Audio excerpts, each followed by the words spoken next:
மலக்குகள் இம்ப்ரெஸ் ஆனார்கள் குர்ஆனால். இன்ன குர்ஆனல் ஃபஜ்ரி கான மஷ்ஹூதா என்கிற ஆயத்திற்கு கீழ் மஷ்ஹூதுக்கு விளக்கம் எழுதுகிற போது முஃபஸ்ஸிரீன்கள் எழுதுவார்கள், ஃபஜ்ர் தொழுகையில் ஓதப்படுகிற குர்ஆனை செவி ஏற்க மலக்குகளிடையே போட்டி இருந்தது. இன்ன குர்ஆனல் ஃபஜ்ரி கான மஷ்ஹூதா.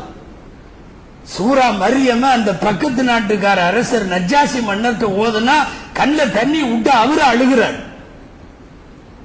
மக்காவுடைய காபிர்களுக்கு நல்லா தெரியும் குர்ஆன் பெரிய தாக்கத்தை ஏற்படுத்திரும். எனவே அவன் எடுத்த பிரச்சாரத்தினுடைய முதல் யுக்தியை என்ன தெரியுமா? லா தஸ்மஉ லிஹாதல் குர்ஆனி வல்கௌ ஃபீஹி லஅல்லகும் தக்லிபூன். நீங்க இந்த குர்ஆனை கேட்காதீங்க.